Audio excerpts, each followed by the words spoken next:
அஸ்ஸலாமு அலைக்கும். அவுது பில்லாஹி மின ஷைத்தானி ரஜீம். பிஸ்மில்லாஹிர் ரஹ்மானிர் ரஹீம்.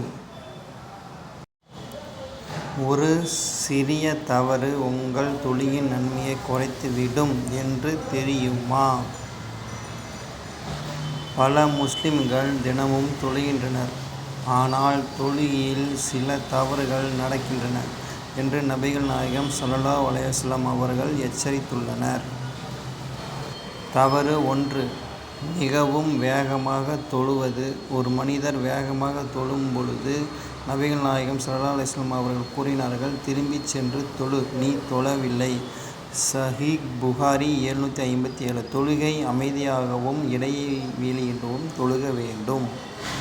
தொழுகை தவறு 2. ருக்குவில் நேராக நிலைக்காமல் இருப்பது. நபிகள் நாயகம் ஸல்லல்லாஹு அலைஹி வஸல்லம் கூறினார்கள், உங்கள் ருக்குவும் சுஜ்தாவும் முழுமையாக செய்யுங்கள். சஹீஹ் புகாரி 793. ருக்கு அமைதியாகவும் முழுமையாகவும் இருக்க வேண்டும். தவறு 3. 2 சுஜ்தாக்கள் இடையில் சரியாக அமராமல் இருப்பது. பலர் இந்த பகுதியை விரைவாக முடித்து விடுகிறார்கள்.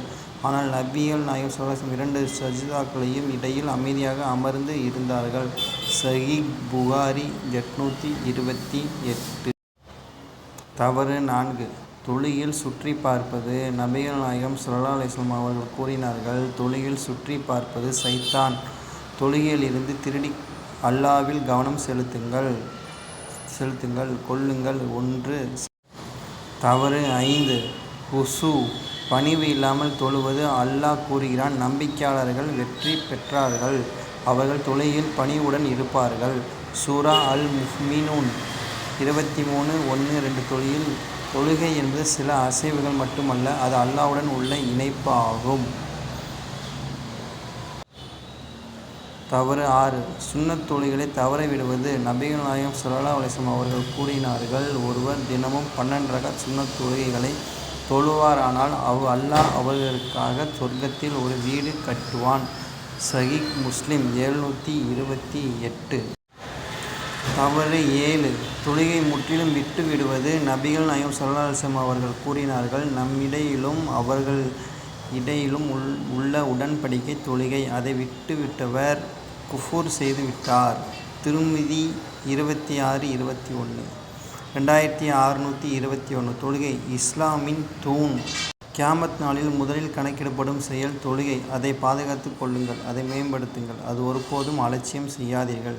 திர்மிதி 413. தொழுகை இஸ்லாமின் 2வது தூண். மேலும் கியாமத் நாளில் முதலில் கணக்கிடப்படும் செயல். நபிகள் நாயகம் ஸல்லல்லாஹு அலைஹி வஸல்லம் அவர்கள் கூறினார்கள், கியாமத் நாளில் ஒரு அடியாரிடமிருந்து முதலில் கணக்கிடப்படும் செயல் தொழுகை. திருமிதி 413. உங்கள் தொழுகையை மேம்படுத்துவது அல்லாஹ்வுடன் உங்கள் உறவை மாற்றிவிடும். இந்த நினைவூட்டலை சேமியுங்கள், கருத்திடுங்கள். யா அல்லாஹ், என் தொழுகையை மேம்படுத்த உதவி செய். தொழுகையை நேசிப்பவர்களுடன் இதை பகிருங்கள். சேமிக்கவும், இதை பகிரவும். மேலும் உண்மையான இஸ்லாமிய அறிவுக்கு இந்த சேனலை உங்கள் ஆதரவு அளிக்கவும்.